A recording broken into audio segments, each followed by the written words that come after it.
achieve, take steps towards it. It's part of living here in this dimension. You can't just say, I'm never going to plan anything anymore, just take life as it comes. Well, some people try to do that, but they're not that happy either after a while.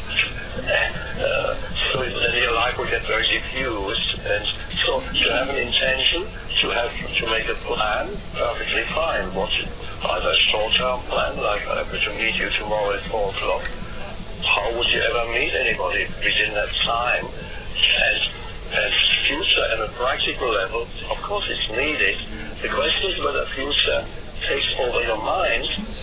Being able to use it for practical purposes is of course great, but I call it clock time is fine, but psychological time is when the future takes over your mind and your entire thought patterns are geared only towards future, and you treat the present moment as either just a means to an end because it enables you to get to the next one. You're always reaching out, so to speak, internally to the next, yet never quite here, always looking for some fulfillment there, so you can never embrace the fullness of now, or you make the now into even an enemy. Some people are always unhappy. Perhaps we all know one or two people like that. 3. Who are, wherever they are, they're complaining, it's never quite right. Wherever they are, or whoever they are with, after a little while, they're very uncomfortable again. There should be somewhere else. You know the bumper sticker that you see in some cars, various versions of it, says, I'd rather be golfing. And then another one says, I'd rather be fishing. I'd rather be this, I'd rather be there. When I visited the spiritual teacher Ram Dass, who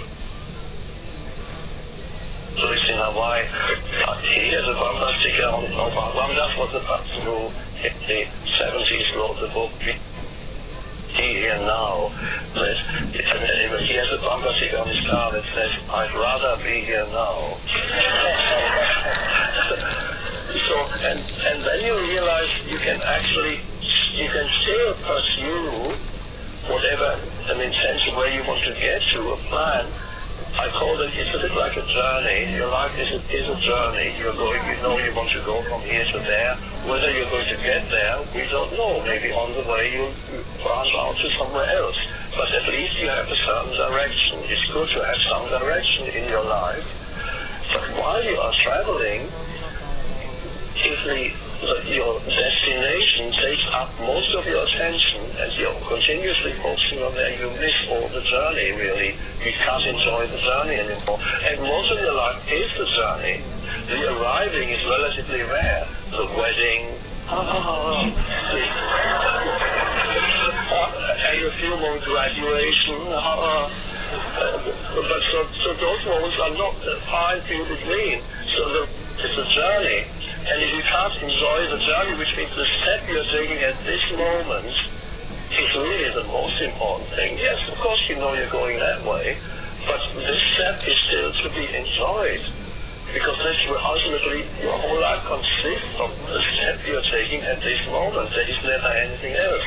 Maybe I could ask you, of course, because you mentioned Ram Dass, many of you may know that he had a devastating stroke that impaired his speech. And what's interesting is here's an individual who's, again, spent an immense amount of time on introspection, but he said until he had the stroke, he never really saw clearly, I think, or something along those lines, because it caused him to gain insights into what not only did he lose, but also some of the fact that he wasn't there, and now he's very aware of being present.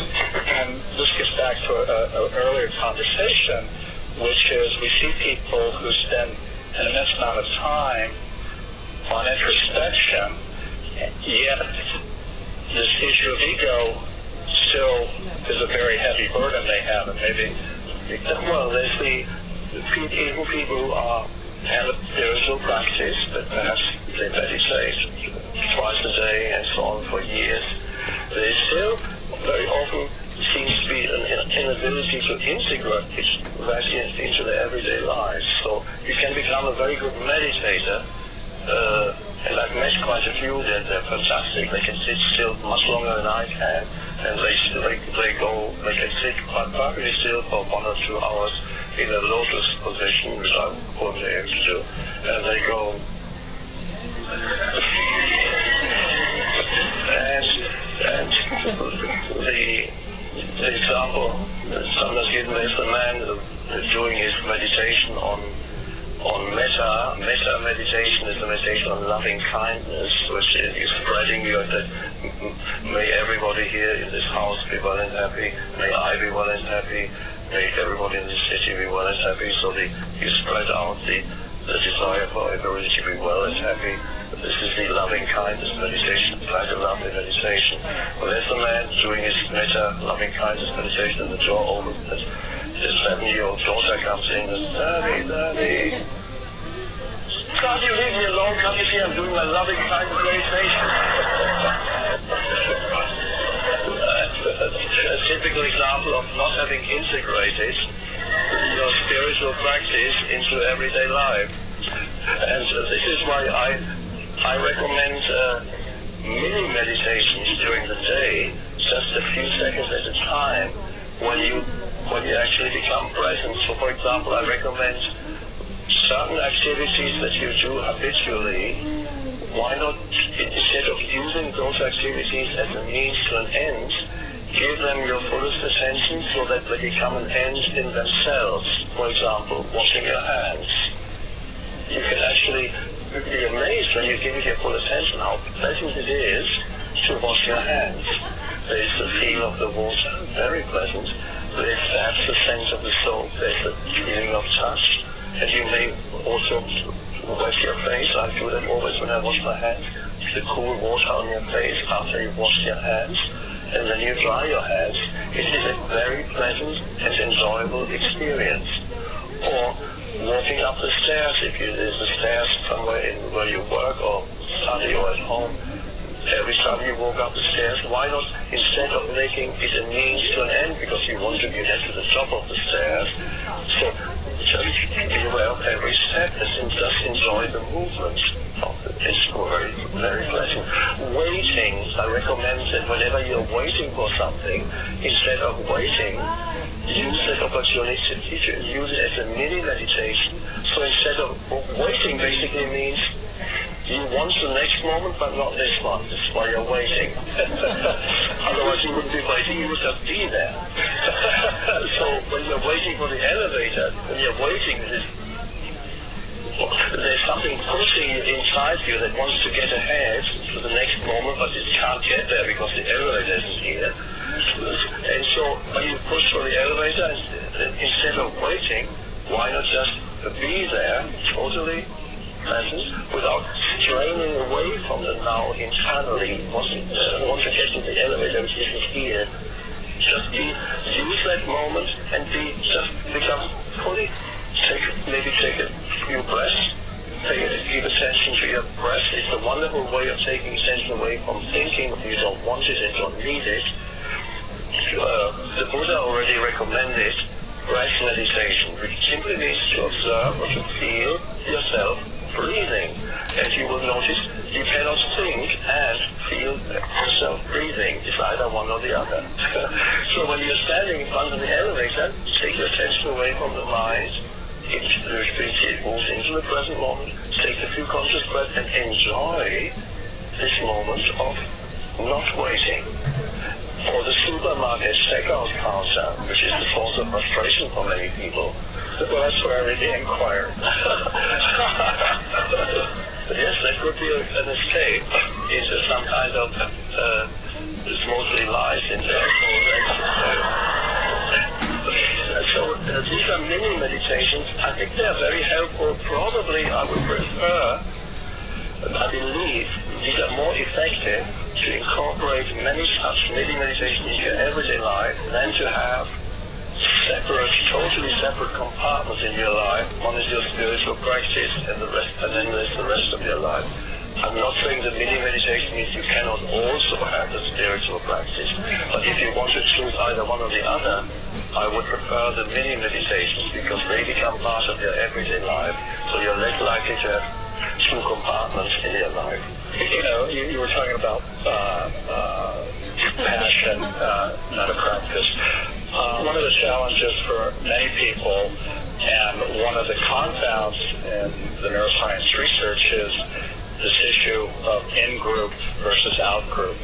And we understand from an evolutionary level why this has occurred, but I think to survive as a species, we have to figure out ways to expand this in-group, and maybe you can comment on what your thoughts are on how we do that.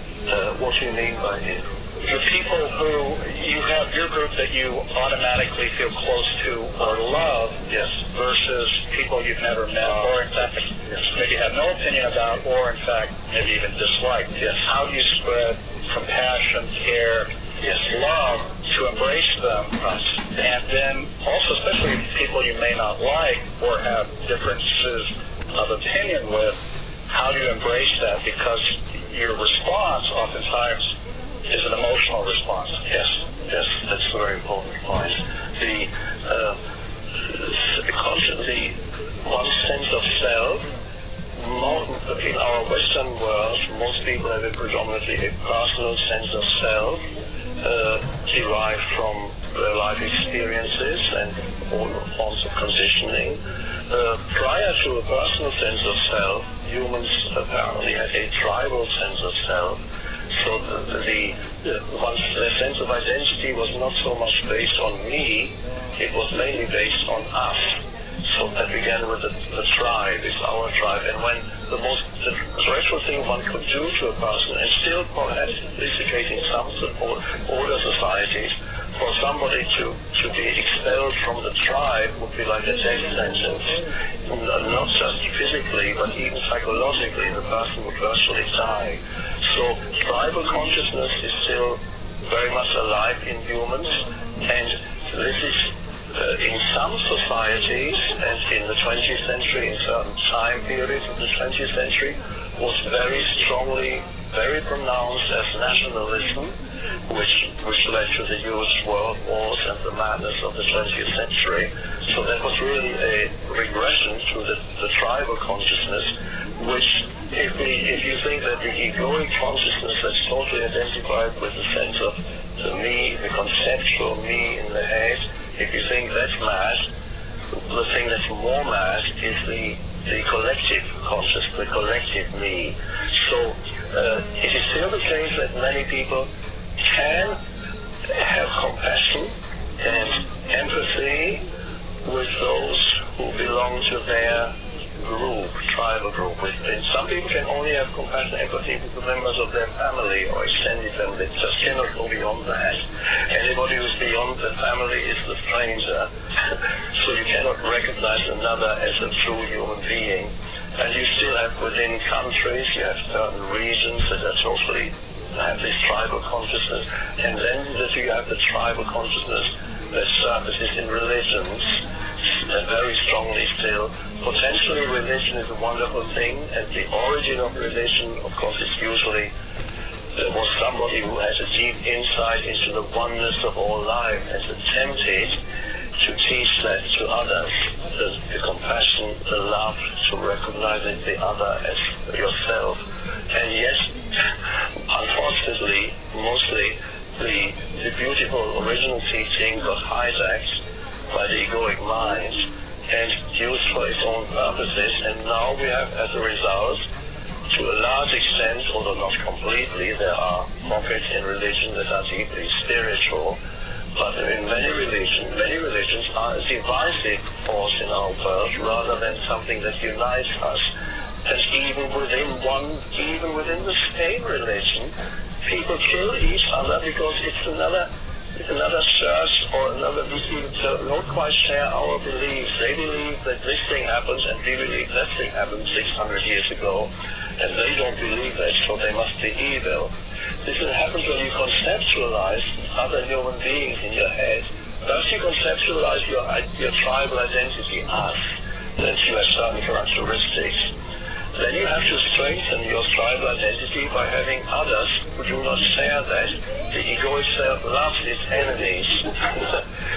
and by the way, the personal sense of self loves its problems. So the egoic self defines itself more clearly by having the non-believers, for example, in the case of religions, the infidels, there are satanic beings out there. Or some people think the whole of America is satanic. There are probably millions of people who have the weird idea in their head that America is satanic. And if they ever met an American, they would completely, all they would see when they hear American, there was a stream of conceptualization, satanic, and they wouldn't see you at all. They cannot differentiate between a saintly figure who is American and a brutal murderer who is American. He's just American. There's just the history. It's incredible what the mind can do to you, how it can totally obscure your perception of reality. And sometimes some Americans may do the same towards others. It could well be that you have an idea that all Muslims are awful, they're just out to kill us. And then, if you truly had that idea in your head, whenever you meet someone who says, I'm a Muslim, you go,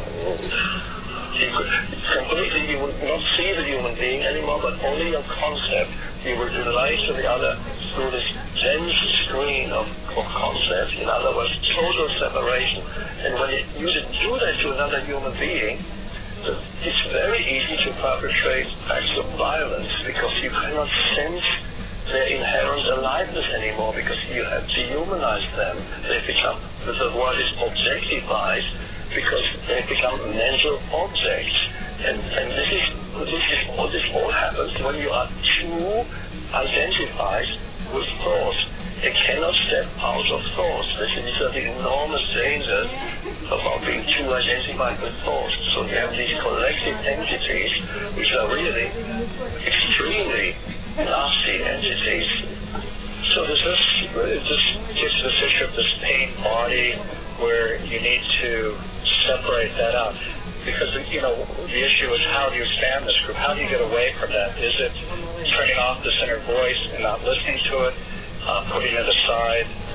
Is that the key?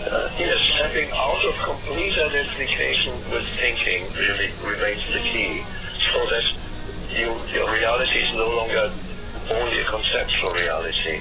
And you can then meet another human being in that sense of clear presence without imposing immediately judgments on him or her. And that brings it, suddenly there's something flowing between you. Suddenly it feels good to relate to another without all those obstructions. And this is where we have to go. Otherwise we would destroy ourselves.